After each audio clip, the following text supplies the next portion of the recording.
আসসালামু আলাইকুম রহমতুল্লাহ বারাকাতু। আজকে বানাইমু মালয়েশিয়ান স্টাইলের সাম্বাল। এই জন্য বেশি করে কিছু মরিচ নিলাম, ভিজাইলাম, এগুলো এখন সিদ্ধ করবো, তারপরে বাকি কাজ। এখানে পেঁয়াজ, গার্লিক, পেঁয়াজ আর কি জানি রসুন।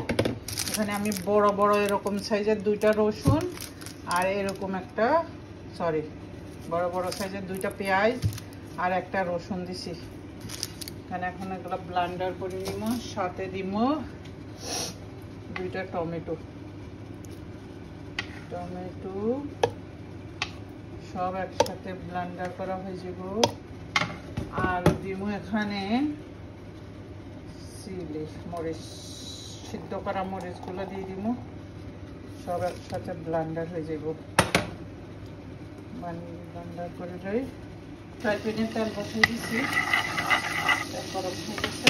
এখানে আমার এই যে রসুন, পেঁয়াজ, মরিচ আর টমেটো পেস্ট করে ফেলেছি, এবার ডালে দিলাম।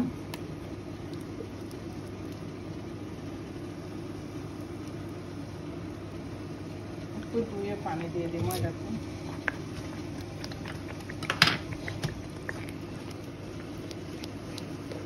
মালয়েশিয়ান ওরা বত্তারে সাম্বাল বলে।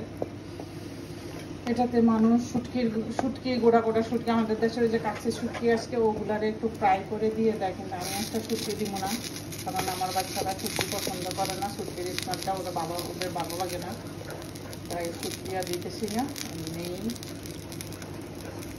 ফ্রাই করে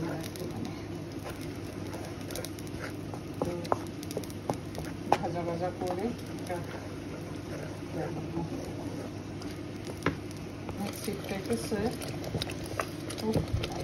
পুরা ঘর ভরে যেতে আসে আমার। সেখানে আমি একটু পিঙ্ক সল্ট দিব। নর্মাল সল্ট দেওয়া যায়, আমার কাছে ছিল বলে আমি দিচ্ছি। আমি পিঙ্ক সল্ট না দিই, নর্মাল সল্টও দিতে পারেন।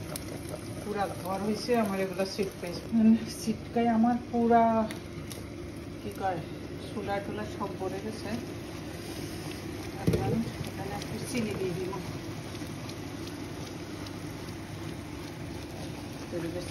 দিয়ে দিলাম।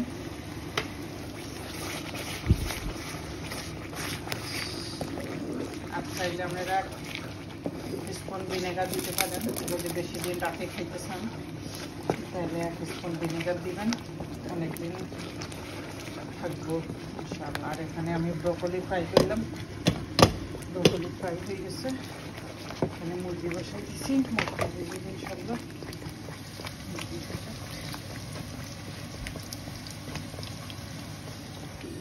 এই যে সব ডুবে ফেলাইলাম একটা বয়মে। এরকম করে বানাই রাখবেন 6 মাস পর্যন্ত। ভিনেগার দিলে 6 মাস পর্যন্ত রাখা যায়, আর ভিনেগার না দিলে যদি অল্প সময়ের জন্য বানান তাই এটা ভিনেগার দেওয়ার দরকার নেই। ঢাকাতে একটু গরম আছে, একটু ঠান্ডা, তারপরে ঢাকনা দিয়ে রাখা যায়। মানে ওকে, ভালো থাকেন সবাই, দাওয়াত রইল, সবাই আসে খাই যাবেন। আল্লাহ হাফেজ।